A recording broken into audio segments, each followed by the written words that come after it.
여러분 축복합니다. 제가 이 마지막 때 핵심 강의를 별도로 하는 이유가 뭔지 알죠? 그동안 했던 것이 너무나 방대한 분량이고 또 중간중간에 새로 듣는 분이 많아가지고 특별히 엔타임 강의는 앞에 내용을 모르면 뒤에 것들이 참 모를 때가 많이 있어요. 그래서 제가 이것들을 좀 핵심적인 강의들만 얼마가 들리는지 모르지만은 한 20 내지 30강의 정도로 한 4분의 1 정도로 압축해가지고 여러분에게 좀 이렇게 설명해 드리고자 합니다. 이 마지막 때의 역사와 이 요한계시록은 굉장히 밀접하게 연관되어 있음을 여러분이 기억하시기 바랍니다. 마지막 때에 대한 이야기가 성경 여러 곳곳에 많이 나와 있지만은 그러나 요한계시록만큼 마지막 때에 대한 이야기를 처음부터 끝까지 명확하게 기술된 책은 없다는 것입니다. 특별히 신약 성경은 거의 대부분이 마지막 때에 대한 이야기를 다루고 있어요. 그러나 다 단편에 불과하다 그랬어요. 어떤 큰 그림의 퍼즐입니다. 여러분 이제 퍼즐도 수준에 맞게끔 유치부 수준에 맞게끔 또 대학생 수준에 맞게끔 조각들이 많이 달라요.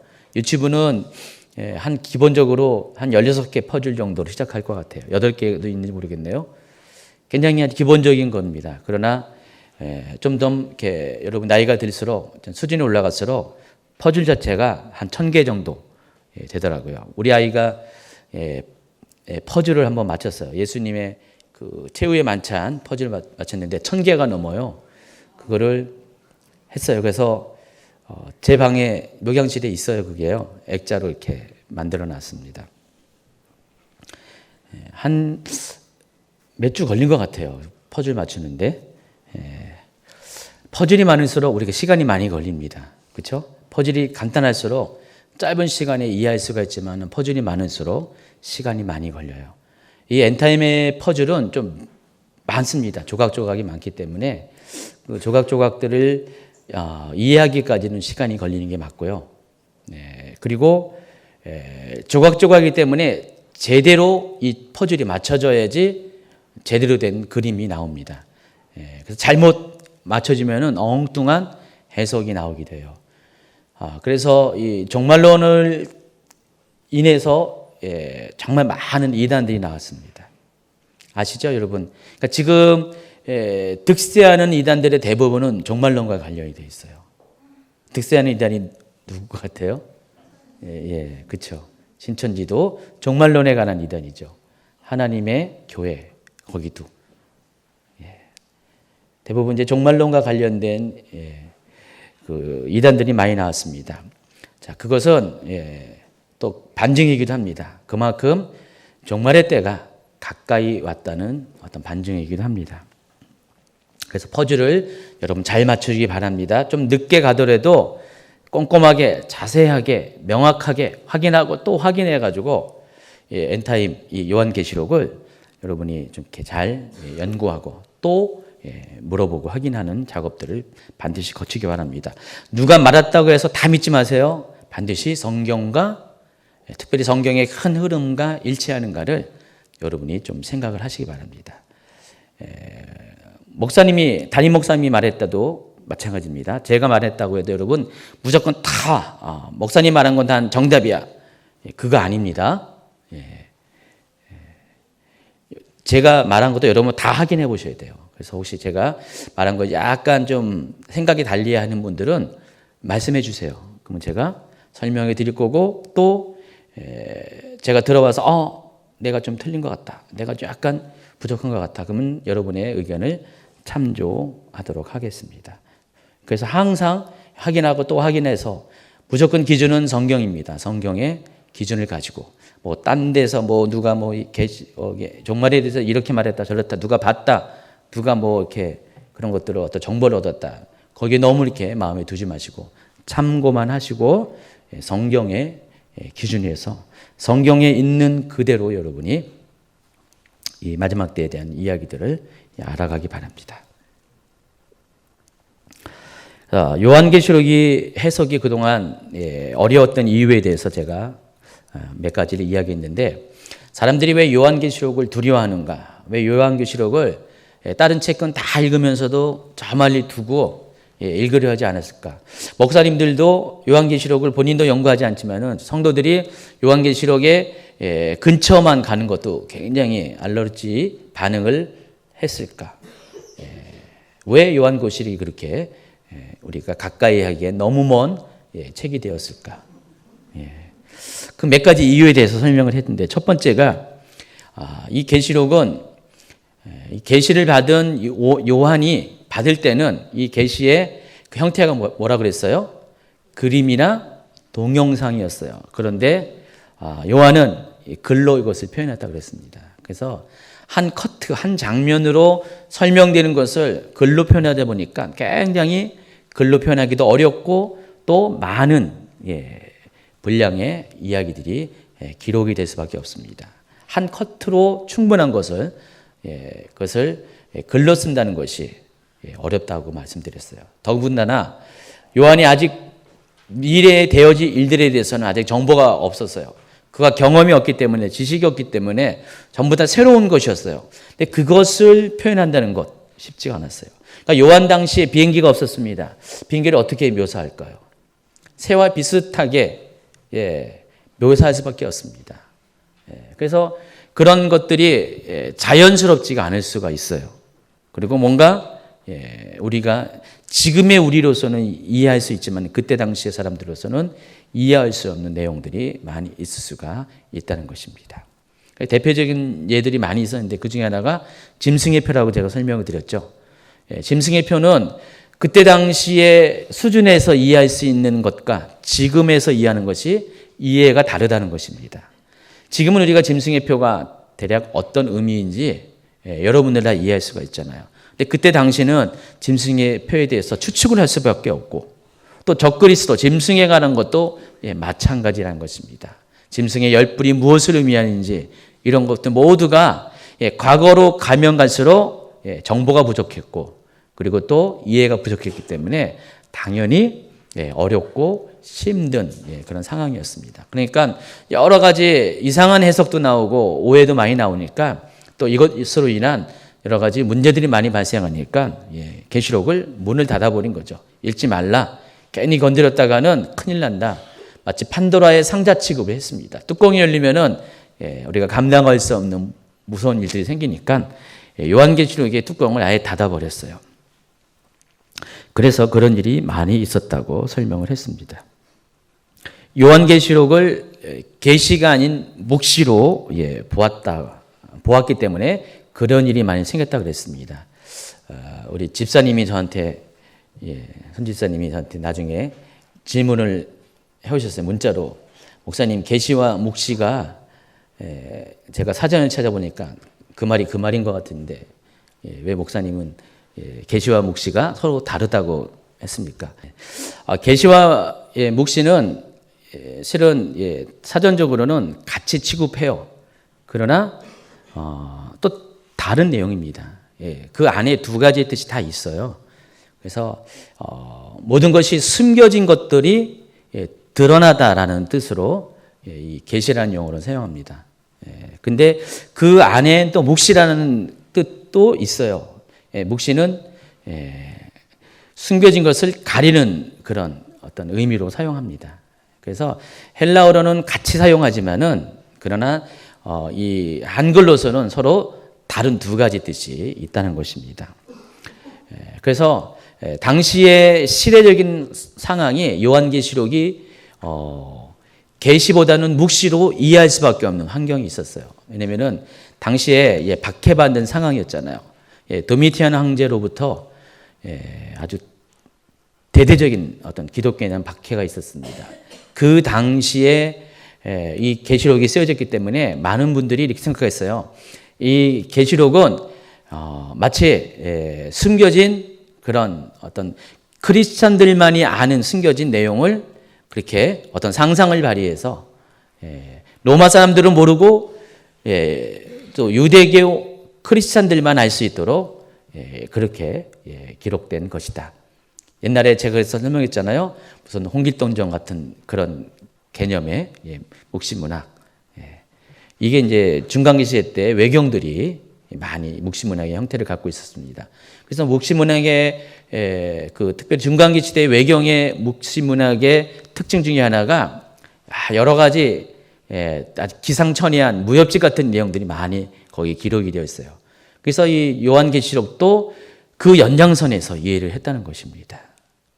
외경과 같은 묵시문학의 형태로 요한계시록이 기록이 되었다, 그렇게 생각합니다. 그러나 이미 요한계시록이 쓰여질 때는 이미 그 전에 모든 복음서와 그리고 서신설이 다 쓰여졌기 때문에 그 전에는 중간기 시대 때는 당연히 외경이 묵시문학이었지만은 이미 신약 시대에 와서는 더 이상 묵시문학이 필요가 없어진 시기였어요. 근데 갑자기 또 무슨 묵시문학으로 회귀할 필요가 없죠. 계시록 스스로가 밝힌 바와 같이 이 요한계시록은 마지막 때가 가깝기 때문에 모든 하나님의 종들이 반드시 알아야 될 일들을 기록했다고 그랬어요. 때가 가까우기 때문에. 그래서 요한계시록은 요한묵시록이 아니라 계시록입니다. 그런데 어쨌든 이것을 묵시록으로 자꾸만 이해되니까 묵시록의 특징 중에 하나가 상징이에요. 상징. 계시록은 다 모든 것을 상징으로 이해하려고 했습니다. 이것도 상징이다. 이것도 상징이다. 왜냐하면 묵시문학이 그렇게 상징으로 표현하니까. 그래서 전부 다 실제의 것으로 이해하지 못하고 다 상징으로만 이해하다 보니까 요한계시록은 점점 이해하기가 어려운 책이 됐다는 것입니다. 여러분, 상징을 해석하는 건 어떤 함정인지 아시죠? 해석하는 자 마음이에요. 해석하는 자가 이렇게 해석하면 그게 해석이 되는 거고요. 상징의 특징이 그렇습니다. 그래서 그런 것 때문에 요한계시록이 어려웠다. 또 요한계시록을 복음서의 종말론과 억지로 대조하려고, 무리하게 대조하려고 했기 때문에 이런 일이 생겼다는 것입니다. 제가 여러분에게 말씀드렸듯이 신약 성경에는 많은 마지막 때에 대한 이야기가 있어요.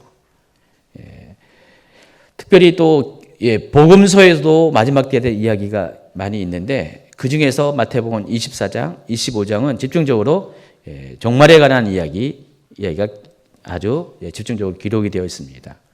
근데 그것과 요한계시록을 일치시키려고 하다 보니까 거기에 함정이 있다는 것입니다. 자세한 이야기는 지난주 강의를 들어주시기 바라고요. 그리고 다섯 번째가 잘못된 종말론의 영향을 많이 받았기 때문에 그렇습니다.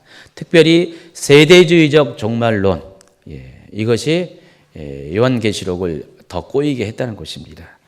종말론은 천년왕국과 관련돼서 세 가지의 종말론으로 구분됩니다.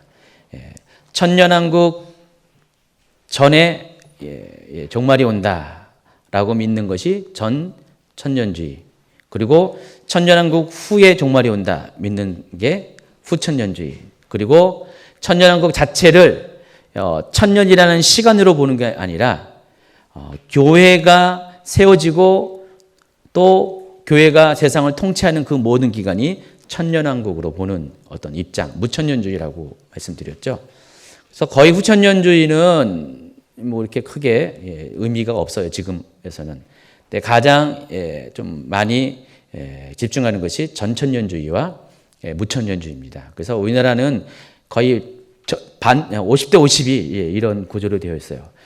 그런데 이제 그 중에서 전천년주의도 휴거의 시기에 따라서 7년 환란 전이냐 후냐 중간이냐에 따라서 입장이 달라집니다.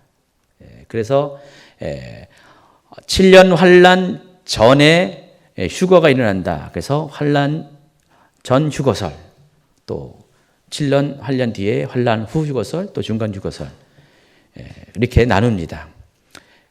그런데 이 전천년주의가 특별히 세대주의랑 같이 만났을 때 또 아주 이렇게 이 요한계시록을 아주 복잡하게 만드는 일이 발생했습니다. 세대주의가 뭐라 그랬어요?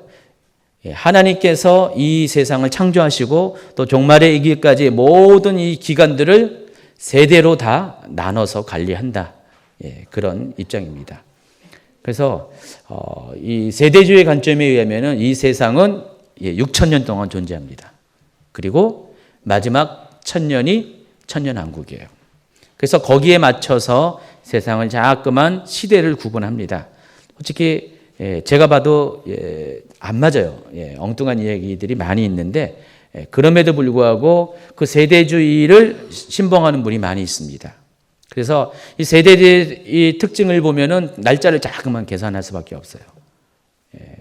한정된 시간이 정해져 있기 때문에 날짜를 계속 계산하다 보니까 예수님께서 언제 오실 날짜가 추측이 가능하죠. 그래서 언제 주님이 대부분 이 나팔절과 연관돼서 몇 년 나팔절 주간에 주님이 오신다. 그렇게 많이 이야기하고, 근데 이 이야기가 굉장히 오래전부터 100여 년 전부터 많이 있었어요. 근데 그 전부터 주님은 오신다고 어느 날짜 오신다고 그랬는데 주님은 여지까지 안 오셨거든요. 안 오셔가지고 심지어는 이미 오셨는데 잠깐 좀 대기하고 계시다. 뭐 이런 표현도 하신 분도 있고요. 이미 오셨다고 막 그러죠. 그런 이야기들이 많으니까 세대주의 종말론에 때문에 또 이 요한계시록이 더 이렇게 꼬이게 되었습니다. 이런저런 이유 때문에, 그리고 마지막으로 한 번 더 이유는 이 종교개혁자 루터와 칼빈이 요한계시록을 터부셨기 때문에 그래요. 한마디로 요한계시록은 비밀의 책이라고 봉인을 해버렸어요. 그래서 칼빈은 뭐라 그랬습니까? 3장까지는 요한계시록을 다 강의하고 4장부터는 4장에 어느 장면이 나옵니까? 하늘의 장면이 나오죠. 그때부터는 나는 도무지 이 책에 대해서 알 수가 없다 하고 문을 닫아버리고 더 이상 이제 요한계시록에 대해서 언급 안 했습니다. 그래서 칼빈의 후예들이 뭐라 그랬습니까? 칼빈의 후예의 특징은 칼빈을 거의 그냥 칼빈의 말은 다 진리로 받아들이는 그런 특징이 있는데, 이 칼빈의 후예들이 칼빈도 모르는데 우리가 어찌 알 수 있냐 하면서 아예 계시록을 문을 닫아버렸다는 것입니다. 그래서 이 계시록에 대해서 연구가 없어졌어요. 그래서 더욱더 이 계시록이 어려운 책으로 여겨졌습니다. 대충 이렇게 지난 강의에 물론 또 한 주제가 있지만은 이런 식으로 설명을 했고요. 자, 여러분이 먼저 이렇게 염두에 둘 거 있어요. 요한계시록은 어려운 책이 아니다. 생각을 여러분이 바꿔야 돼요. 요한계시록은 하나님께서 여러분이 이해할 수 있도록 허락하신 책이라는 것을 여러분이 먼저 생각하시기 바랍니다. 그래서 요한계시록의 해석의 방법이 앞에도 얘기했지만은 개인적으로 두 가지 해석에 대해서 여러분이 좀 명심하셔야 되는데, 요한계시록은 문자적인 해석이 있고 상징적인 해석이 있습니다. 어느 한편에서는 문자적인 해석만 고집하고 어느 한쪽에서는 상징적인 해석만 고집합니다. 그런데 이 요한계시록은 어느 단계에서는 문자적으로 해석할 필요가 없고 어느 단계에서는 상징적으로 해석할 필요가 있다고 말씀드렸어요. 제가 그 부분은 차차 이제 진행하면서 이 부분은 상징이고 이 부분은 문자로 해석해야 된다. 그렇다고 해서 그 부분 전체를 다 상징, 여기를 다 문자, 그것도 아닙니다. 그러니까 주로 문자로 해석할 부분이 있고 상징으로 해석할 부분이 따로 있다는 것입니다. 그래서 대부분 이제 시간 흐름으로 따라가는 것들은 다 문자적으로 해석하셔야 돼요. 원칙이. 그리고 어떤 그 시간 흐름의 중간중간에 끼어있는 삽입장들이 많이 있습니다. 계시록은. 근데 삽입장의 경우는 상징으로 여러분이 해석하는 원칙을 좀 세워둬야 된다는 것입니다. 다 100%는 아닙니다. 그냥 어떤 원칙이 그렇다는 것이죠. 어쨌든 요한계시록은 대부분 상징이라고 생각하는 선입견을 갖고 있기 때문에 너무 어렵다라고 생각을 하는데 그렇지가 않다는 것입니다. 요한계시록은 기본적으로 문자적으로 여러분이 이해를 하셔야 돼요. 문자적으로 아셔야 됩니다. 때로 하나님께서 문자적으로만 봐도 너무 어려운 부분이 있어요. 그때는 하나님께서 그것이 어떤 뜻인가에 대한 또 해석도 친절하게 달아주시기 때문에 여러분이 이제 그 부분에서 어렵게 생각할 필요가 없습니다. 계시록 1장 19, 20절을 한번 보시면은요. 그러므로 내가 본 것과 지금 있는 일과 장차 될 일을 기록하라. 내가 본 것은 내 오른손에 7별의 비밀과 또 7금 촛대라 그랬습니다.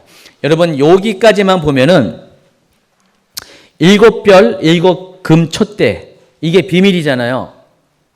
그렇죠? 7별이 뭘까? 7촛대가 뭘까? 여러분 막 생각할 거예요. 이게 뭘까? 뭘 의미할까?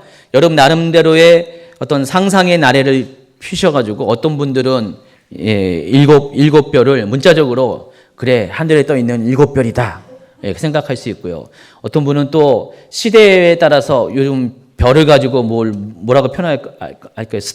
스타적인 어떤 인물 뭐 그런 것일 수 있다. 여러분 생각하기에 따라서 사람의 성향에 따라서 이해의 수준에 따라서 그 시대의 환경에 따라서 그 시대의 지식과 정보에 따라서 해석이 다 다를 수가 있어요. 자, 그런데 성경은요, 계시록은 그렇게 우리가 엉뚱하게 해석할 수도 있기 때문에 중요한 부분에 대해서는 아예 답을 달아줍니다. 계속해서 읽으면 7별은 7교회의 사자요. 7촛대는 7교회니라. 말이 필요 없어요. 계시록이 7별의 정체에 대해서 7교회의 사자라고 표현했기 때문에 그리고 또 7촛대는 7교회라고 표현했기 때문에 더 이상 토를 달 필요가 없죠. 또 계시록 12장 9절에 보세요. 큰 용이 내쫓기니 그랬습니다. 과연 큰 용이 뭘까? 여러분 궁금하실 것 같죠? 그래서 뭐라고 했습니까? 큰 용을 가리켜서 옛뱀, 마귀, 사탄, 온천하를 꿰는 자. 그래서 큰 용이 바로 그 옛날에 그 뱀으로 찾아온 마귀 사탄이었구나. 천하를 깨는 자였구나. 여러분이 알 수가 있습니다. 이런 식으로 이 계시록 안에는 중요한 부분에 대해서 계시록 자체가 그것에 대한 해석을 달고 있다는 것입니다. 또 17장에 쭉 보면은 또 음녀에 대해서 쭉 설명을 하고요. 다 짐승이 뭔가 다 설명을 계시록 스스로가 설명을 하고 있기 때문에 물론 100%다 설명을 안 하는 건 아니지만은 중요한 어떤 개념에 대해서는 계시록 자체가 다 설명을 해주고 있다는 것을 여러분이 명심하시고 그렇다면 계시록이 마냥 어려운 것만은 아니라는 것을 여러분이 선입견을 바꿔주시기 바랍니다. 또 계시록은 시간 순서적인 마지막 때의 시나리오를 담고 있다는 것을 여러분이 아셔야 됩니다. 명심하시고 또 명심해야 될 것이 계시록은 어떤 일정한 시간과 시간 안에 일어날 사건에 대한 기록입니다. 그래서 이제 영화의 시나리오로 제가 이렇게 잠깐만 묘사를 하는 이유가 정말로 이렇게 기승전결이 분명해요. 계시록은요. 어떤 일이 발생하고 어떻게 전개되고 클라이막스가 가고 어떻게 마무리되는 것이 아주 분명하게 묘사가 되어 있습니다. 그래서 계시록은 어쩌면 소설과 같죠. 계시록이 소설과 같은 그런 유라는 것이 아니라 문학적인 구조가 그렇다는 것입니다. 그래서 아주 명확한 시작과 끝이 있다는 것입니다. 그래서 어떻게 마지막 때가 어떤 과정을 통해서 어떻게 완결이 되는가가 아주 분명히 계시록에 나와 있어요. 다른 마지막 때를 설명하는 이 성경에는 그런 게 없습니다. 한 단편적인 이야기밖에 없어요. 그러나 계시록은 마지막 때가 어떻게 시작되고 어떻게 끝나는 것이 아주 명확하게 엔딩까지 딱 나와 있어요. 계시록의 엔딩은 뭐예요? 해피엔딩이니까 새드엔딩입니까? 해피엔딩이죠. 해피엔딩인데 그 해피엔딩이 있기 바로 직전에 뭐가 있었어요? 새드엔딩이 있잖아요. 심판이죠. 그래서 아주 명확한 엔딩이 있어요. 여기요. 요즘은 드라마가 새드엔딩이 돼야지 재밌나요? 그러나 한편으로는 여러분 해피엔딩을 또 마음은 바라잖아요. 계시록은 그걸 다 포함하고 있습니다. 그래서 재미도 있고 만족도 있습니다. 계시록을 소설 읽듯이 한번 읽어보세요. 기승전결을 분명하니까 읽으면은 근데 읽고 싶어도 뭔 말인지 몰라서 그렇죠. 근데 여러분이 이제 이 강의를 쭉 이제 대충 이렇게 들으면서 흐름을 파악한 다음에 계시록을 딱 읽으면은 계시록이 눈에 딱 들어옵니다. 귀에 들어옵니다. 마음에 들어옵니다. 마치 대하 소설을 읽듯이 큰 강의 흐름을 따라서 이 사건이 어떻게 전개되는 것이 싹 들어오면은 이 계시록에 들어오면은 앞에 있는 모든 신약 성경에 있는 마지막 때에 대한 이야기들이 다 이해가 되는 거예요. 그래서 여러분 이게 순서를 정확하게 돼요. 계시록을 먼저 알고 다른 종말에 관한 성경들의 구절들을 아셔야 돼요. 근데 그것에 너무 집착하면 안 돼요. 그럼 이상한 흐름이 나옵니다. 그래서 제가 뭐라고 했어요? 계시록은 그 마지막 때에 대한 시나리오 전체를 담고 있기 때문에 어떤 부분에서는 긴 얘기가 있지만 대부분 토막토막 그냥 짧은 얘기들이 많이 있어요. 그러나 다른 성경에서는 계시록에서는 두세 절밖에 이야기하는 것이 다른 성경에서는 한 장, 두 장 아주 굉장히 많은 어떤 페이지를 할애해서 길게 자세하게 설명합니다. 그래서 어떤 분들은 이렇게 착각을 해요. 앞에 다른 성경에서 설명한 그것이 너무나 명확하고 자세하게 나와 있기 때문에 그것이 진리인 것으로 생각해요. 그건 아닙니다. 여러분 큰 통으로 보셔야 되고 흐름 가운데 보셔야 하기 때문에 계시록과 그것이 서로 갈등을 일으킨다. 그러면 계시록을 선택해야 된다는 것입니다. 대표적인 예가 뭐였어요? 곡과 마곡의 전쟁 같은 경우 계시록의 내용과 이 에스겔 37, 38장의 내용이 서로 갈등을 일으킵니다. 그래서 에스겔 37장, 38장만 보면 곡과 마곡의 전쟁은 곧 일어날 전쟁이에요. 마지막 심판이 있기 전에 일어날 전쟁입니다. 그 곡과 마곡의 전쟁을 아마겟돈 전쟁으로 이해하는 분이 많이 있다고 설명을 했어요. 그러나 계시록은 분명히 이 곡과 마곡의 전쟁이 천년왕국 뒤에 일어나는 전쟁으로 설명이 되어 있습니다. 그래서 여러분이 이런 것들에 대해서 기준을 좀 명확하게 하셔야 돼요. 계시록을 중심으로 여러분이 사건 스토리를 전개해야지 다른 것을 더 자세하게 나왔다고 해서 그것대로 여러분이 다 마지막 때의 흐름을 결정해서는 절대로 안 된다는 것입니다. 자, 요한계시록이 쓰여진 시대 배경이 있습니다. 요한계시록은 언제 쓰여졌냐? AD 90년에서 96년 사이에 그 어중간에 쓰여져 있습니다. 기독교가 이제 313년에 공인되기 전에 약 250년 동안의 박해가 일어났습니다. 첫 번째 박해가 무슨 박해입니까? 네로 황제에 의한 박해입니다. 이때부터 시작해가지고 250년 동안에 10번에 걸쳐서 대규모의 로마 제국 전체에 걸친 박해가 일어났는데 두 번째 박해가 바로 이 시기에 일어났어요. AD 90년에서 96년 사이 제2차 기독교 대박해라고 하는데 이때 사도 요한도 이 박해의 피해자가 됐습니다. 그래서 사도 요한은 이 박해 기간 동안에 잡혀서 지중해 연안의 유배지인 반모섬에 거기서 시간을 보냅니다. 계시록 1장 9절을 한번 보시면은 그 이야기가 나와 있습니다. 나 요한은 너의 형제요 예수의 환난과 나라와 참음에 동참하는 자라. 하나님의 말씀과 예수를 증언하였으므로 말미암아 반모라 하는 섬에 있었더니. 자, 이 말이 뭐죠? 요한이 바로 복음을 전하는 이유 때문에, 하나님 말씀 때문에, 예수님을 증언하는 것 때문에 그것 때문에 붙잡혀가지고 반모라는 섬에 귀향을 갔다는 것입니다. 반모가 어딨냐 보세요. 우리 소아시아에 있는 7대 교회 바로 앞에 있는 섬이 반모섬입니다. 제가 아마 지난번에 터키 갔었으면 여기도 어쩌면 들렸을 수도 있었는데 터키 사태 때문에 못 갔어요. 그래서 다음에 한번 가볼 생각입니다. 그래서 이 반모섬이 위치가 소아시아의 바로 앞에 있기 때문에 이 요한이 이 요한계시록을 쓸 때 그 편지의 수신자가 누구였어요?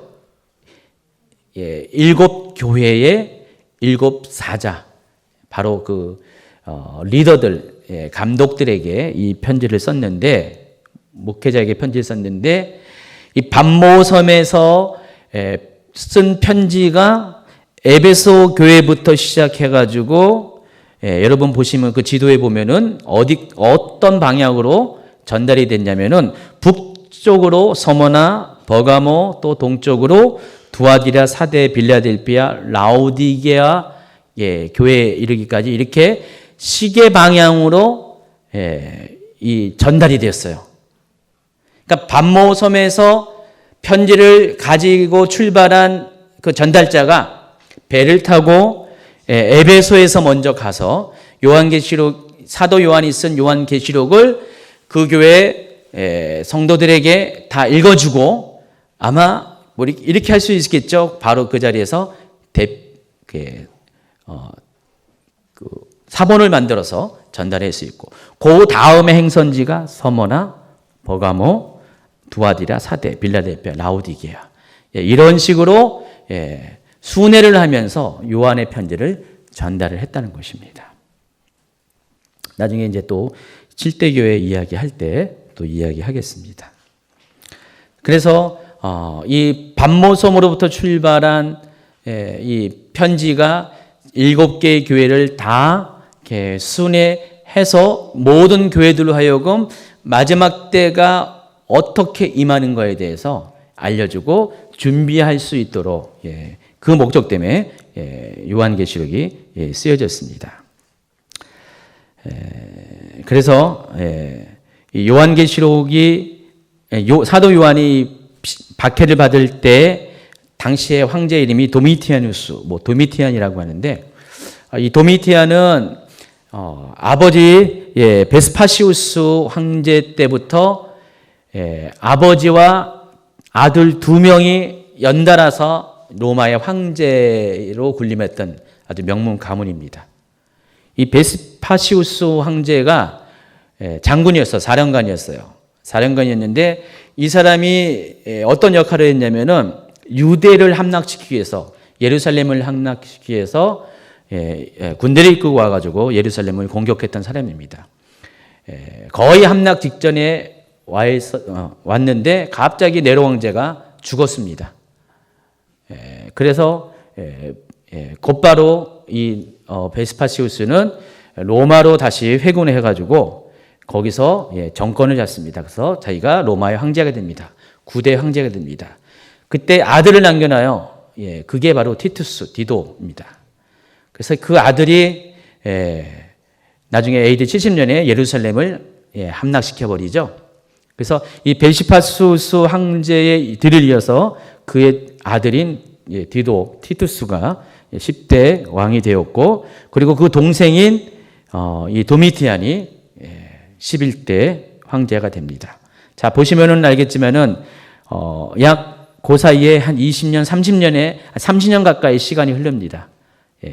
2대에 걸쳐, 2대 또 3명의 왕에 걸쳐서 이 가문이 로마를 통치했을 때 그 시간이 약 30년 가까이 흐릅니다. 그래서 이 도미티안 황제 때 어떤 일이 생기냐면은 본격적으로 기독교인이 박해를 받습니다. 네로 황제 때는 좀 말도 안 되는 이유 때문에 이제 네로의 어떤 뭐라 그럴까요? 약간 그 사이코적인 이유 때문에 이제 기독교인이 박해를 받았지만은 제2차 박해 때는 아주 정치적인 목적이 아주 분명을 했습니다. 무엇이 기독교인을 이렇게 박해하게 했냐? 바로 황제 숭배와 기독교의 그 믿음이 갈등을 일으켰기 때문에 그렇습니다. 당시에 로마 제국이 점점 확장이 되니까 1세기만 해도 로마 제국의 인구가 한 1억 명 가까이 됐어요. 당시 1억 명은 대단히 많은 것입니다. 지금 따지면은 10억 그 이상이 되는 거죠. 인종이 다르죠. 문화가 다르죠. 언어가 다르죠. 모든 것이 다 다릅니다. 다르다 보니까 황제가 그 제국을 통치하는 데 있어서 가장 필요한 것이 하나로 모일 수 있는 어떤 매개체가 필요했어요. 그래서 그 로마의 황제가 택한 것이, 그의 추종자들이 택한 것이 황제를 신격화시키는 것이었어요. 신으로 만드는 것이에요. 그래서 로마 황제라는 그런 신성 앞에 모든 사람들이 굴복하게 하는 그런 정책을 의도적으로 폈습니다. 그런데 여기에 걸림돌이 기독교인이었어요. 당시에 로마 황제를 로드, 주라고 불렀어요. 그런데 그 똑같은 명칭을 기독교인들은 예수님한테, 하나님한테 그 명칭을 불렀습니다. 다른 종교에서는 그렇게 못 부르게 했는데 기독교는 포기하지 않았어요. 그러다 보니까 로드와 로드가 서로 겹쳐버리니까 황제 숭배가 차질이 오게 됩니다. 그래서 그것 때문에 기독교인을 박해했습니다. 정치적인 이유로 인해서 기독교가 이제 박해를 받는데 그 와중에 요한이 반모섬에 유배가 됩니다. 원래는 요한도 순교할 뻔했어요. 순교할 뻔했는데 예수님께서 요한만큼은 이렇게 순교하지 않을 것이라고 미리 예언을 해두셨어요. 그렇기 때문에 요한은 죽을 수가 없었죠. 그래서 이 도미티안스 황제가 요한을 죽이려고 별수를 다 썼대요.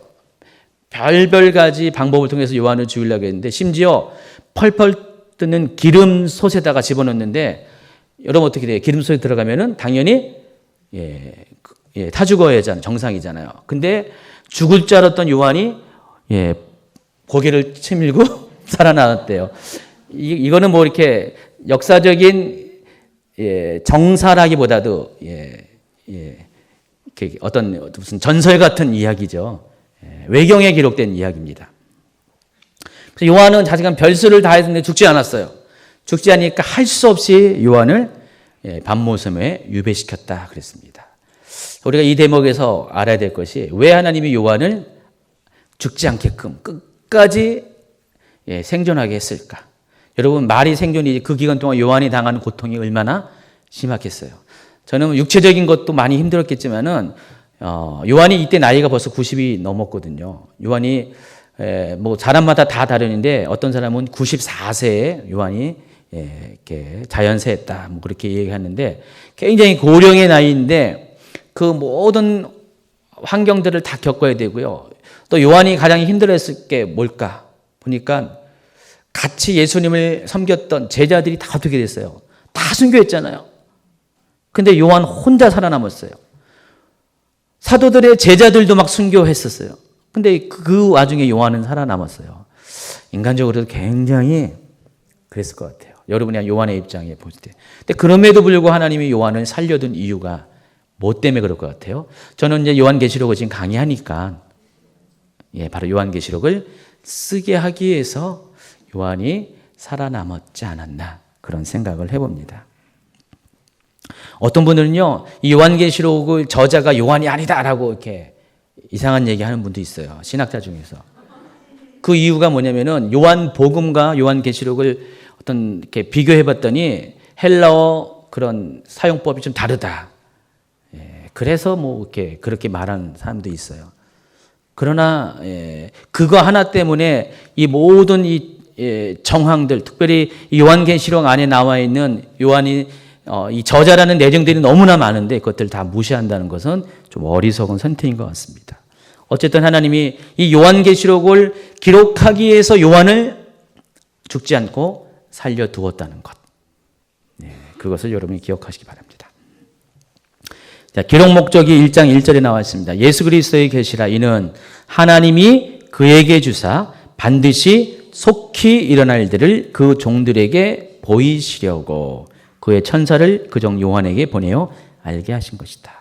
여기 기록 목적이 아주 분명하죠. 반드시 속히 일어날 일들을 그 종들에게 보이시려고. 그 종들이 뒤에 2장 3장에 나오죠. 누구죠? 7교회의 사자들. 교회들에게 마지막 때 반드시 속히 일어날 일들을 보여주려고 이 글을 썼다고 했습니다. 천사를 보내어서 요한에게 쓰라고 했다는 것입니다. 자, 그렇다면 이 반드시 속히 될 일이 뭘까? 7절을 보겠습니다. 계시록 1장 7절 시죠. 볼지어다 그가 구름을 타고 오시리라. 각 사람의 눈이 그를 보겠고 그를 찌른 자들도 볼 것이요 땅에 있는 모든 족속이 그로 말미암아 애곡하리니 그러하리라. 네 번이나 그 그가 나오는데 그가 누구죠? 예수님입니다. 그러니까 예수님이 구름을 타고 오실 것인데 그것이 반드시 일어날 것이다. 속히 일어날 것이다. 그래서 그것을 보이시려고 요한계시록을 쓰시게 하셨다는 것입니다. 그래서 요한계시록의 주제가 뭐예요? 그리스도의 재림입니다. 요한계시록이 쓴 목적이 예수님이 다시 오심에 대한 이야기를 쓴 것이에요. 그래서 예수님이 다시 오실 때 일어난 일들이 요한계시록에 다 기록이 되는 거예요. 다시 오시기 직전에 어떤 일이 일어날까? 다시 오실 때 어떤 일이 일어날까? 다시 오신 다음에 어떤 세상이 펼쳐질까? 이런 것들을 기록한 것이 요한계시록입니다. 이해하시겠죠? 그러니까 성경의 모든 주제가 예수님의 오심이죠. 구약도 예수님의 초림에 대해서, 신약은 예수님의 재림에 대해서 다 이 성경 자체가 그리스도의 오심에 대한 것이에요. 계시록도 마찬가지입니다.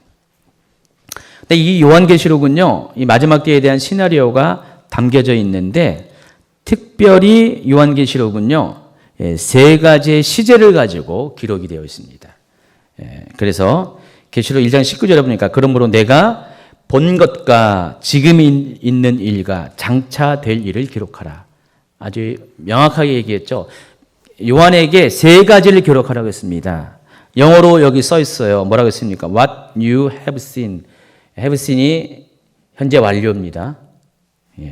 완료된 겁니다. 그리고 what is now.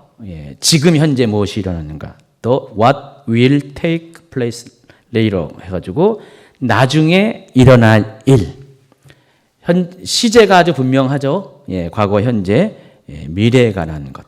그러니까 세 가지 내용이 요한계시록에는 구분돼서 기록이 되어 있다는 것을 여러분이 아시기 바랍니다. 그래서 1장은 서문이에요. 그리고 2장부터 본격적으로 2장과 3장은 바로 아시아 7교회에 대해서 본 것에 대해서, 소아시 7교회에 대해서 본 것에 대해서 기록이 되어 있고 4장과 5장은 하늘나라로 이끌려 올라가서 천상에서 벌어지는 지금 있는 일. 요한이 지금 현재 하늘나라에서 이게 경험한 그 일이 기록되어 있고요. 그리고 6장부터 22장은 앞으로 어떤 일이 일어날 것인가 하는 미래 이야기들이 기록이 되어 있습니다. 첫 번째 요한이 본 것이 무엇일까요? 1장 20절에 보세요. 시작. 내가 본 것은 내 오른손의 7별의 비밀과 또 7 금촛대라. 7별은 7 교회의 사자요. 7 촛대는 7 교회니라 그랬어요. 본 것이 과거라고 그랬잖아요. 본 것이 7 교회의 사자와 7 교회라 그랬어요. 그것이 어디에 기록되어 있다고요? 2장부터 3장까지 에베소 교회부터 시작해서 라오디게아 교회까지의 7 교회에 관한 일들을 보여줬습니다. 그래서 예수님은 제일 먼저 요한에게 당시에 현존했던 소아시아 7 교회의 상태에 대해서 보여줬어요. 그 교회가 어떤 교회인가, 어떤 영적 상태를 갖고 있는 것을 목도하게 했다는 것입니다. 이미 본 것입니다.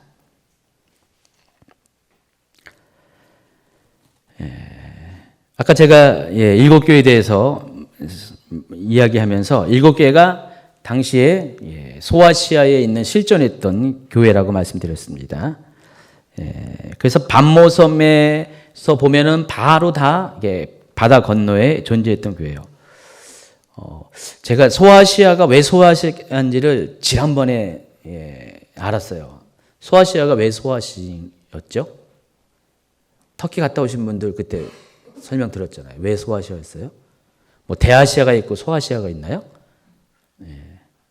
당시 그 유럽 사람들의 어떤 식견은 넓지 못했잖아요. 세계관이 이렇게 멀리 바라보지 못했잖아요. 그러다 보니까 그 눈알프 부인은 요 바다 건너 요 지역을 아시아의 전부라고 처음에 생각을 한 거예요. 아시아를 대변하는 것이 생각했어요. 그래서 원래 아시아는 되게 넓잖아요. 그건 귀퉁이에 불과하잖아요. 근데 거기까지에 관한 어떤 식견이 좀 짧다 보니까 여기 있는 이 지금 현재 터키 지역을 그렇게 아시아의 대부분으로 이해했다고 이렇게 얘기하더라고요. 그래서 요 지역을 소아시아, 아시아의 일종의 샘플식으로 생각을 했다고 합니다. 어쨌든 이 지역에 7개의 교회가 있었습니다. 모르겠어요. 더 있었을 거예요. 근데 대표적인 교회가 7개의 교회인데, 자, 이 7개의 교회의 특징은요, 사도 요한의 리더십이 영향을 끼치는 교회였어요. 지난번에 에베소 지역을 갔더니 사도 요한과 관련된 유적들이 좀 있더라고요. 그러니까 사도 요한 교회가 따로 있어요. 당시로서는 굉장히 대형 건축물이었는데 또 거기 사도 요한의 무덤도 있습니다. 그러니까 사도 요한 기념교회의 그 유적 안에 사도 요한의 무덤도 있어요. 또 거기 보니까 마리아의 무덤도 있어요. 여러분 아시죠? 예수님께서 사도 요한에게 마리아를 맡기면서 내 어머니라 그랬어요. 그때부터 제자가 마리아를 모셨더라 그랬어요. 그래서 사도 요한이 마리아를 이렇게 돌아가실 때까지 모셨습니다. 예수님의 어머니를 모셨는데 사도 요한이 마리아를 어디서 모셨냐면 바로 에베소에서 모셨다는 것입니다. 유대 땅이 아니라 에베소로 모시고 가서 거기서 모셨습니다. 그래서 거기에는 마리아의 무덤도 있고 사도 요한의 무덤도 있습니다. 지난번에 거기 갔더니 재밌어요. 기독교 계통의 성지 순례팀이 있고요. 또 로마 카톨릭의 성지 순례팀이 있는데 로마 카톨릭의 성지 순례팀은 제일 먼저 가는 것이 마리아 무덤이에요. 저희는 여기가 있다라는 얘기만 거기 잠깐 이제 지나했는데 마리아 무덤 또 집 가서 아주 그냥 샅샅이 뒤집니다. 근데 사도 요한과 관련된 별로 안 가요. 그래서 에베소만 가더라도 요한의 흔적들이 많이 남아 있어요. 제가 7대 교회를 다 돌아봤는데 사도 요한 기념교회라는 이름을 붙인 교회가 많이 있었어요. 곳곳에. 다는 아니지만은 그만큼 이 소아시아 지역은 사도 요한의 발자취가 리더십이 많이 남아있는 지역입니다. 그래서 사도 요한이 7교회의 사자들에게 그 교회의 리더들에게 그 리더십을 가지고 멘토링을 가지고 편지를 썼게 됐다는 것입니다. 그것이 이제 요한 계시록이 되는 것이죠. 어떤 분들은 이 7교회를 각 교회사에 나타나는 교회의 모습으로 서로 다른 교회의 모습으로 이야기합니다. 그래서 에베소 교회를 시작해가지고 이 라오디게아 교회가 시간 순서적으로 일어나는 교회의 현상이 이렇다 이렇게 설명을 하고 있다는 것입니다. 그러나 아닙니다. 이 7교회는 1세기경에 실존했던 교회들의 7가지 모습이에요. 그리고 이거는 마지막 때 존재할 교회들의 모습이기도 합니다. 왜 사도 요한이 그 에베소 교회부터 시작해가지고 라오디게 교회까지 그 순서로 편지를 썼느냐? 아까 제가 설명했잖아요. 다른 이유가 아닙니다. 무슨 시대적인 고려를 해서 한 것이 아니라 그 여행의 루트가 그랬기 때문에 그래요. 그래서 첫 번째 교회, 두 번째 방문하는 교회 그런 식으로 사도 요한이 아예 염두를 하고 첫 번째 에베소 교회를 갈 거니까 그 다음에 서머나 교회를 갈 거니까 버가모니 교회 이렇게 그 순서대로 편지를 쓴 거예요. 이것이 결코 어떤 시대를 반영하는 그것은 해석은 자유니까 그렇게 해석을 한 겁니다. 그게 아니라는 것을 여러분이 아시기 바랍니다. 중요한 것은 이 7교회의 교회의 모습이 마지막 때 반드시 재현될 것이라는 것을 여러분이 아시기 바랍니다.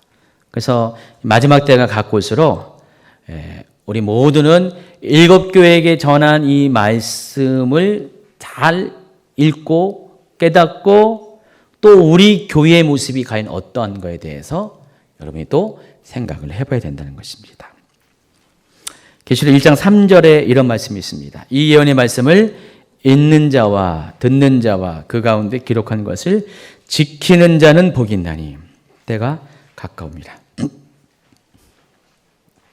읽는 자, 듣는 자, 또 기록한 것을 지키는 자.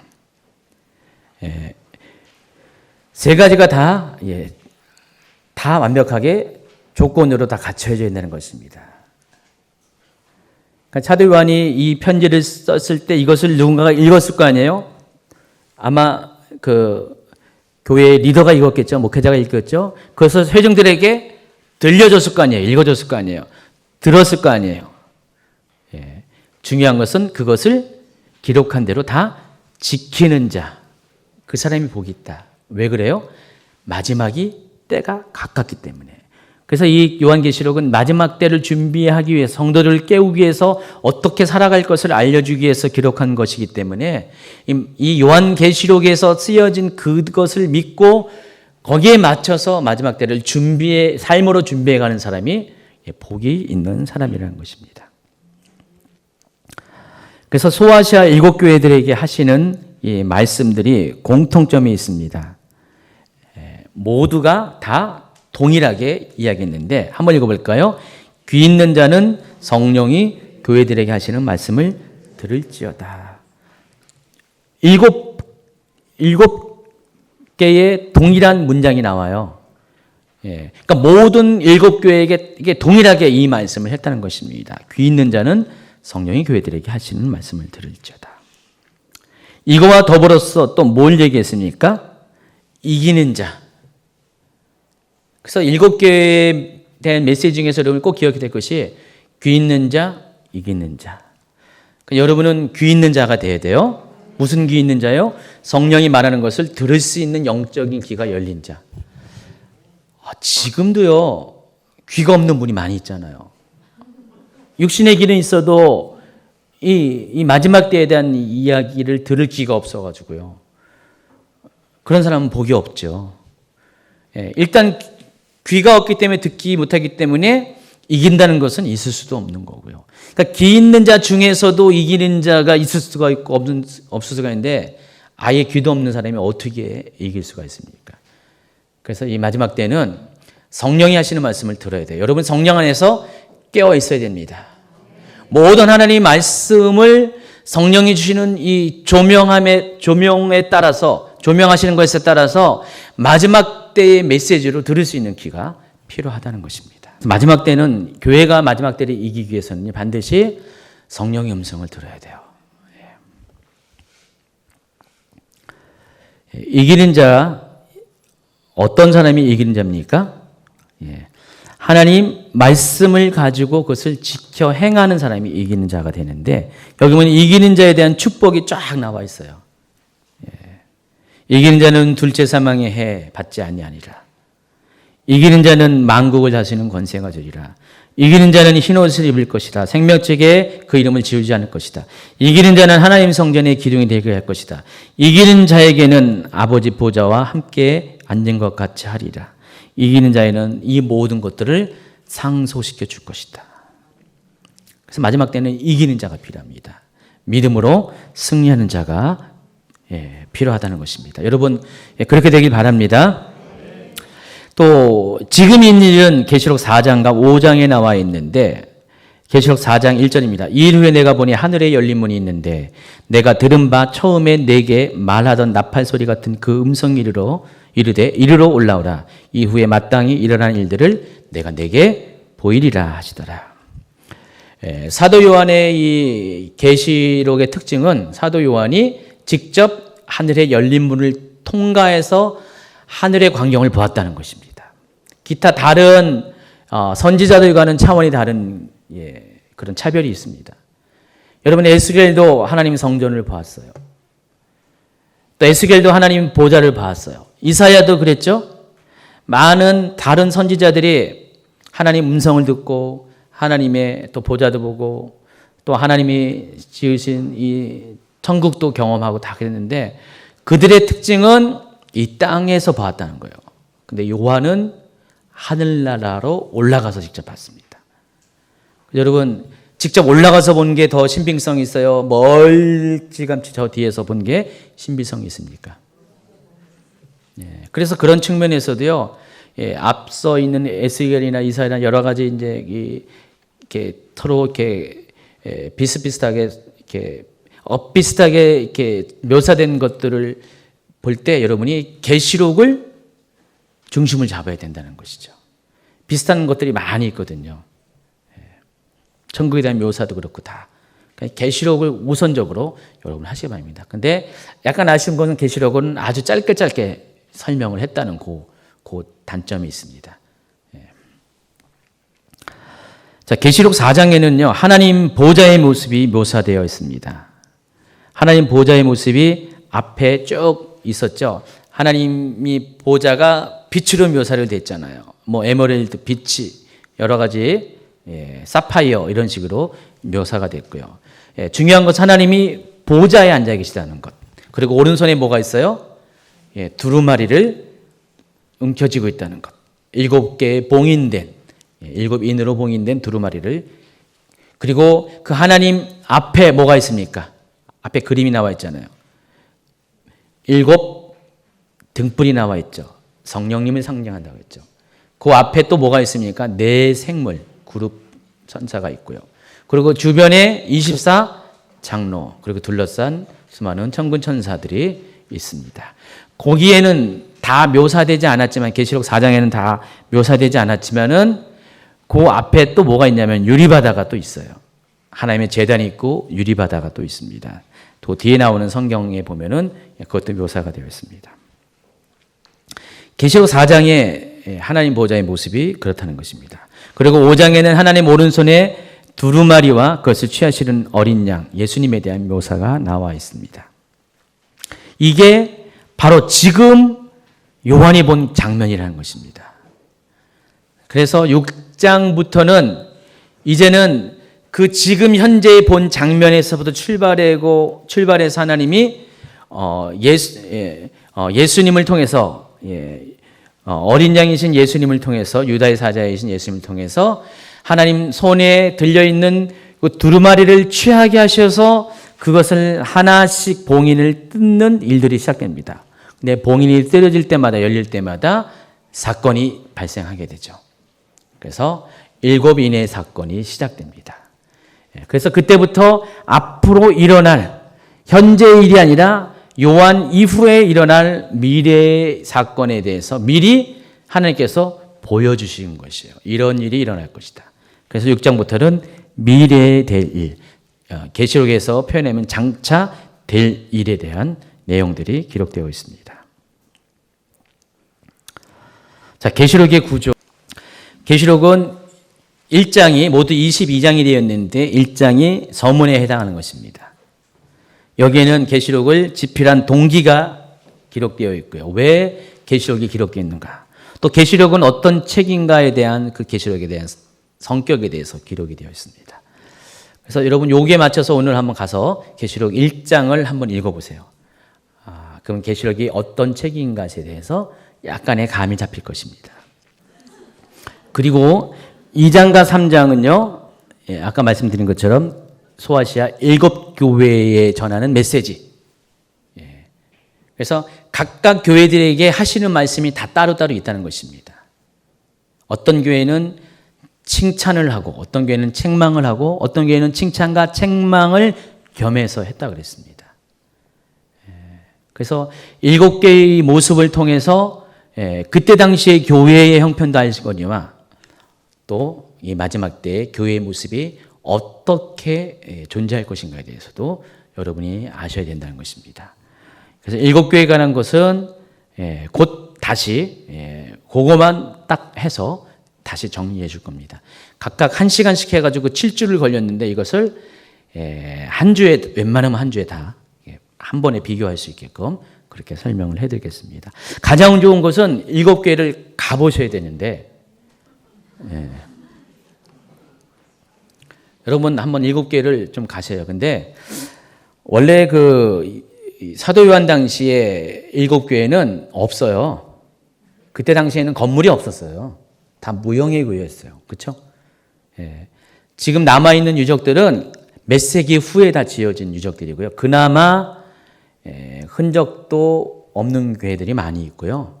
몇 개만 좀 남아있는 그런 겁니다.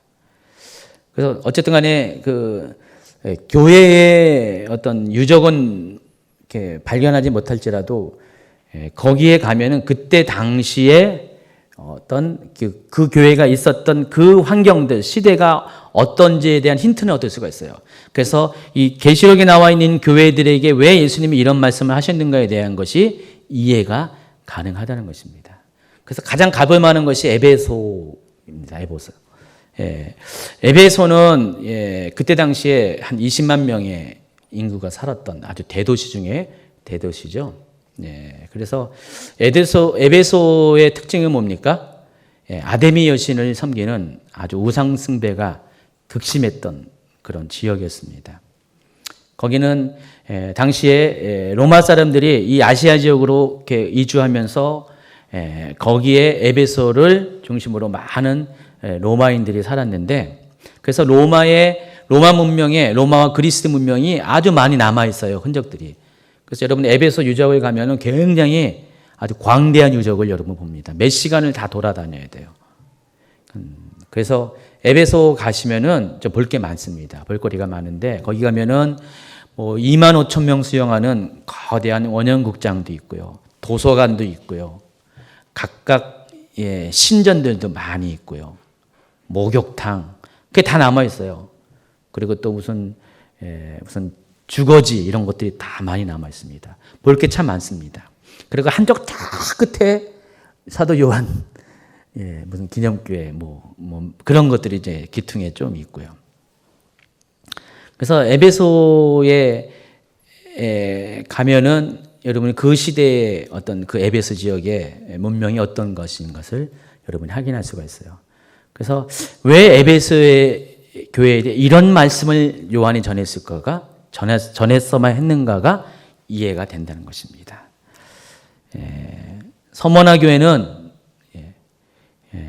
그냥 서머나 교회의 그 어떤 그 옛날에 그 폴리캅의 순교가 있었던 곳, 폴리캅이 있던 곳인데 거기에 기념교회가 있어요. 근데 거기 무슨 천주교회에서 그러나 거기서 뭐 이렇게 딴 데서 이렇게 교회를 지키고 있는데, 근데 서머나 교회의 특징이 뭡니까? 고난을 통과하는 교회잖아요.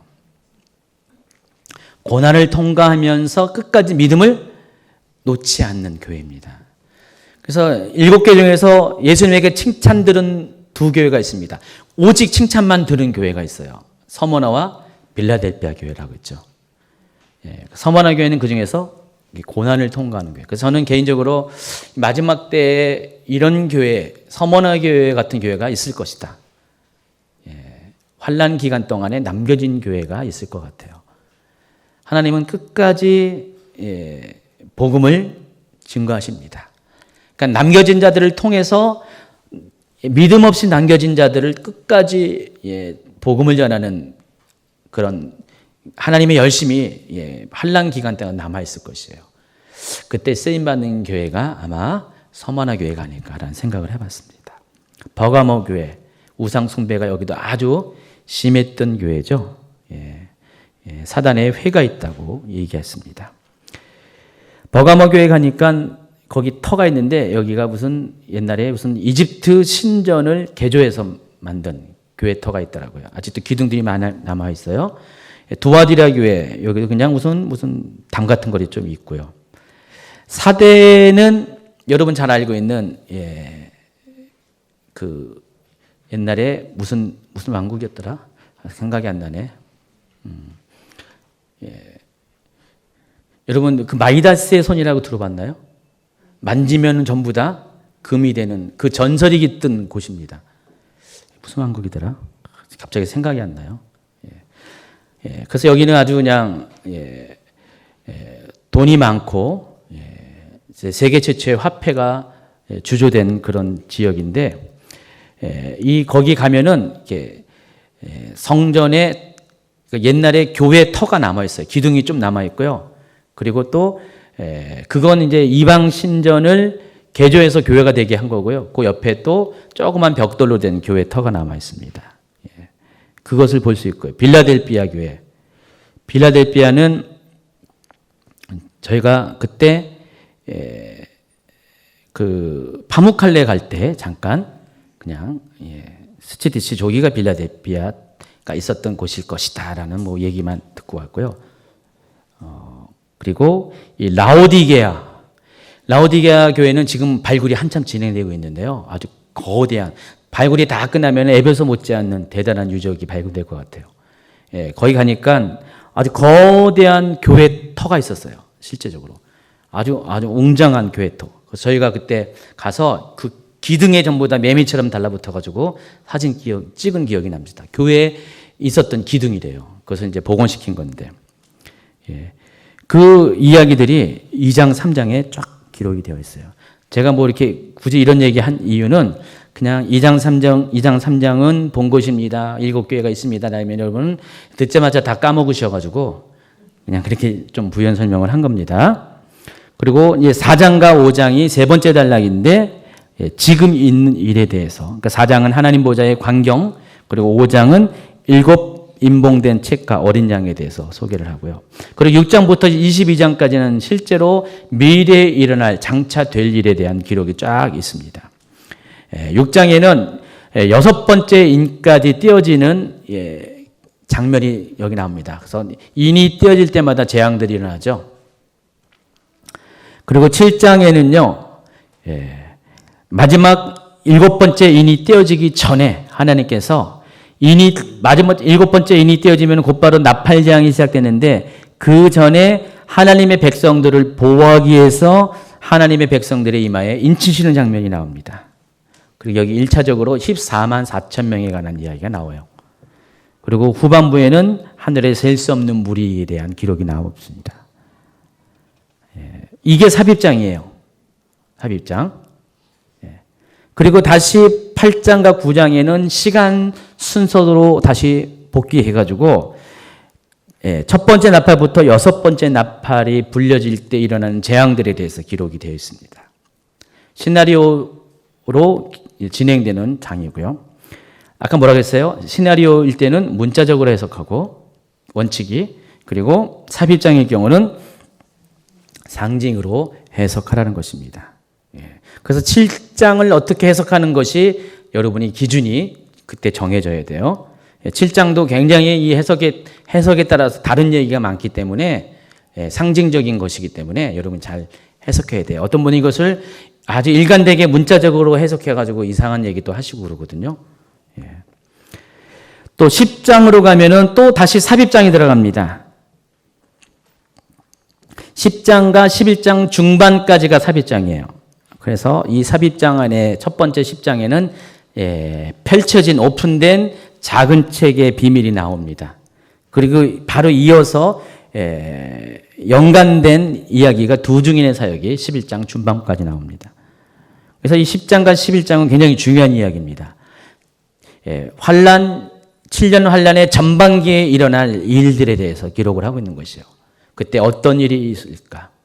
하나님은 마지막 때에 이렇게 하나님의 말씀을 마지막 때 일어날 일에 대한 하나님의 계시적인 말씀을 간직해서 그것을 전하는 자들을 세우시는데, 그 전하는 자의 그런 대표성이 두 증인이에요. 그래서 두 증인의 사역은 회개와 예언과 능력, 권능을 행하는 사역을 통해서 마치 세례 요한과 예수님의 사역을 합쳐놓은 것 같은 그런 사역을 하는 사람입니다. 그래서 이 두 증인의 사역을 통해서 어떤 일이 있습니까? 마지막 때 대부흥이 마지막으로 한 번 더 일어나게 될 것이다 말씀을 드렸죠. 그리고 두 증인이 사역을 마치고 죽게 되고요. 그리고 두 증인이 또 부활해서 승천을 하게 되죠. 그 두 증인이 승천하자마자 그때 이제 마지막 7번째 나팔이 불려지게 되면서 후 3년 만에 그런 환란의 시간, 대환란의 시기가 도래하게 됩니다. 그리고 또 곧바로 삽입장이 또 시작됩니다. 12장, 13장, 14장. 그래서 이 장에는 하늘에서 일어나는 일, 하늘에서 그 상간에 어떤 일이 일어나는가? 어떤 일이 일어나죠? 큰 용이 쫓겨나가죠. 마지막 때 마귀가 하늘에서 쫓겨납니다. 여러분 아시겠지만 이 마귀는 지금까지도 이 땅과 또 음부와 그리고 하늘나라를 왕래하면서 영향을 끼치고 있습니다.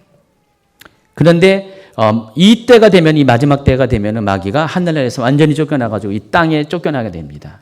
그래서 그 진노함을 가지고 남아있는 하나님의 백성들을 핍박을 하는 그 이야기가 기록이 되어 있습니다. 그게 12장. 하나님 그때 하나님의 예비처를 허락할 것이다. 그 얘기가 되어 있고요. 그리고 13장에 바로 적그리스도, 짐승에 관한 이야기, 또 거짓 선지자에 관한 이야기가 쫙 기록되어 있고, 거기에 이제 짐승의 표에 대한 이야기가 나와 있습니다. 또 14장에는 또 한 번의 14만 4천 명에 관한 이야기가 나와 있고, 새 천사가 전하는 마지막 때에 일어날 심판에 관한 중요한 메시지가 있고요. 또 두 가지 추수, 알곡 추수와 포도송이 추수, 다시 말해서 믿는 자와 불신자의 추수가 여기 기록이 되어 있습니다. 이런 일이 일어날 것이라는 것이 예고편이죠. 그리고 15장, 16장에는 또 시나리오로 다시 넘어가서 7 대접의 심판에 관한 것이 기록이 되어 있습니다. 시간 순서적으로 이렇게 심판이 일어날 것이다. 그리고 17장, 18장, 19장은 또다시 삽입장이에요. 그래서 그 기간 중에 일어날 큰 음녀에 대한 심판, 큰 성 바벨론에 대한 심판, 그리고 혼인잔치. 혼인잔치가 무엇을 말하냐면은 천년왕국을 말하는 겁니다. 그 혼인잔치가 가까이 오고 있다라는 그거 이야기를 하고 있고요. 또 예수님께서 지상 강림이 아니라 재림입니다. 지상에 재림하시는 거. 그리고 짐승 거짓 선지자가 체포되고, 또 악인들에 대한 심판이 일어나고, 또 마귀에 대한, 용에 대한 그런 심판이 있는데, 용은 이때 임시적으로 1000년 동안의 무정에 잡히게 됩니다. 그 기간 동안에 20장에 천년왕국이 있고, 천년왕국이 끝난 다음에 곡과 마곡의 전쟁, 그리고 백보자, 흰보자 심판이 있습니다. 이게 20장에 기록되어 있습니다. 그래서 이 20장까지가 모든 심판이 마치는 거고요. 마지막 때가 끝나는 겁니다. 그리고 21장, 22장에는 마지막 때를 넘어서 새로운 세상이 열리게 됩니다. 그게 뭐라고요? 신천지. 신천지는 그때 일어납니다. 지금 아닙니다.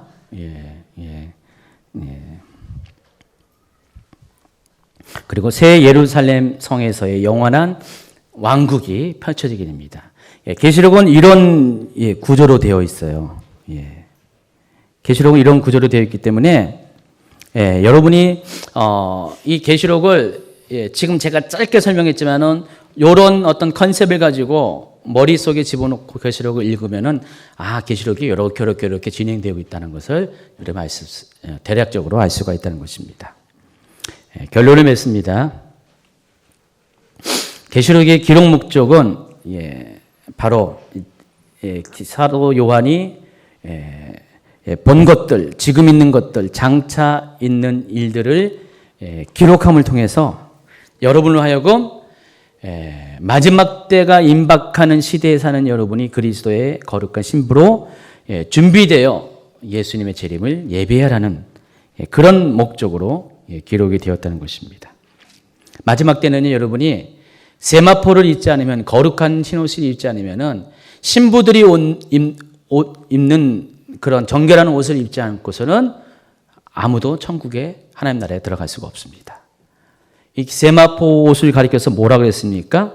19절 8절에 보니까 성도들의 옳은 행실이라고 했습니다. 그래서 여러분, 만약에 더러워졌다면 서둘러서 빨아야 돼요. 빨리 빠시기 바랍니다. 주님이 오시기 전까지 더러워진 여러분의 삶을 빠셔가지고 정결한 상태로 준비되어야 돼요. 이 시대가 가면 갈수록 세상은 점점 여러분을 더럽힐 거예요. 여기저기 오염시킬 것입니다. 성도들이 삶을, 행동들을 많이 오염시켜가지고 사단은 할 수만 있으면 한 사람도 미혹할 것이고, 또 예수님은 할 수만 있으면 한 영혼도 구원하시려고 이 두 나라가 치열한 영적 전쟁을 벌이고 있는 그 시대에 여러분이 살고 있어요. 제가 지난주에 이 설교처럼 지금 일어나고 있는 이 모든 일들은요, 그냥 일어나는 것이 아닙니다. 다 철저한 영적 세계에 있어서의 계산이 깔려 있는 일들이 일어나고 있는 것이에요. 그래서 여러분이 그런 관점에서 이 세상에 지금 현재 일어날 것들도 바라볼 줄 아는 시야가 열려야 돼요. 그래서 지금 여러분 괜히 뭐 이 한국에 일어나는 때문에 분노할 필요 없어요. 흥분할 필요 없어요. 저는 세상 사람들이 흥분하는 건 이해가 돼요. 볼 곳을 못 보니까. 근데 왜 크리스찬들이 흥분해요? 왜 분노해요? 왜 그 갖고 크리스찬끼리 왜 싸워요? 너무 이 영적인 세계를 몰라도 너무 몰라서 그런 거죠. 지금은 그것 때문에 분노할 때가 아니라 하나님께서 지금 일하시는 이 일에 대해서 여러분이 지혜를 가지고 하나님이 무엇 때문에 이 일을 일으키는 것인가, 또 사단이 어떤 이유에서 이런 일들을 만들고 있는 것을 여러분이 이해함으로 인해서 이 시대뿐만 아니라 다가올 세대를 준비하셔야 돼요. 그게 지혜로운 사람이죠. 어떻게 준비할 것인가는 돌아오는 주일날 이야기할 겁니다. 제가 2부 이야기를 안 할 수가 없어서 지금 설교를 준비하고 있습니다. 그리고 또 요한계시록에 또 한 가지 여러분이 기억할 것은 짐승의 표를 받지 말라는 명령을 꼭 기억하시기 바랍니다. 14장 9절을 보십시다. 또 다른 천사 곧 셋째가 그들을 따라 큰 음성으로 이르되 만일 누구든지 짐승과 그의 우상에게 경배하고 이마에나 손에 표를 받으면 그도 하나님의 진노의 포도주를 마시리니 그 진노의 잔에 섞인 것 없이 부은 포도주라. 거룩한 천사들 앞과 어린 양 앞에서 불과 유황으로 고난을 받으리라. 여러분, 이 마지막 때에 굉장히 핵심적인 내용이 이제 짐승의 표와 관련된 이야기입니다. 많은 분들이 짐승의 표를 상징이라고 이야기하고, 또 어떤 분들은 극도로 짐승의 표에 대해서 아주 정확하지 않은 정보를 가지고 여러 가지 상황들을 깨어 맞히는 그런 조급함도 보이는데, 짐승의 표는 마지막 때가 되면은 정체가 확실하게 반드시 드러날 수밖에 없습니다. 지금은 더 어느 누구도 이것을 100% 예단할 수는 없어요. 가장 근접한 후보가 이것이 짐승의 표일 것이다 라는 후보가 있을 것이지 100%는 말할 수가 없어요. 그러나 지금 있는 이 짐승의 표로 언급되는 그 후보에 갖고 있는 기능만 갖고도 이 계시록 13장에 있는 짐승의 표가 될 수 있는 조건들을 다 만족하고 있는 것도 사실이에요. 어쨌든 이 짐승의 표가 받게 되면은 그때부터 여러분 어떻게 됩니까? 바로 내 정체성이 결정이 되는 것이에요. 그 전까지는 하나님의 자녀였다가 이제는 마귀의 자녀가 되는 거기 때문에 계속해서 경고가 있어요. 짐승의 표를 받으면은 이러한 일이 있을 것이다. 곧 진노의 포도주를 받게 될 것이다. 짐승의 표를 받는 자가 또 불과 유황으로 고난을 받을 것이다. 계속해서 이런 경고가 반복되기 때문에 여러분이 이 짐승의 표를 가감히 거절할 수 있는 믿음을 여러분이 지금부터 준비하셔야 됩니다. 때가 가면 갈수록 크리스찬이 살아가는 것이 되게 어려워질 것이에요. 지금처럼 여러분이 종교의 자유, 또 삶의 자유가 보장되지 않는 시대에 여러분이 도달하게 될 겁니다. 그래서 그때 가서 내가 잘 믿으면 되지. 아닙니다. 지금부터 잘 믿어야 돼요. 지금부터 여러분 물론이고 여러분의 자녀들, 가족들이 다 믿음으로 준비되어야 됩니다. 그런 사람이 마지막 때를 능히 이길 수가 있다는 것입니다. 어쨌든 계시록은 이런 모든 어떤 이야기를 담은 책입니다. 그래서 계시록이 얼마나 중요한 것인지 알겠죠? 버려질 책이, 숨겨질 책이 아닙니다. 계시록은 반드시 읽고 듣고 또 그 가운데 기록한 것을 지켜 행해야 될 책이라는 것을 기억하기 바랍니다.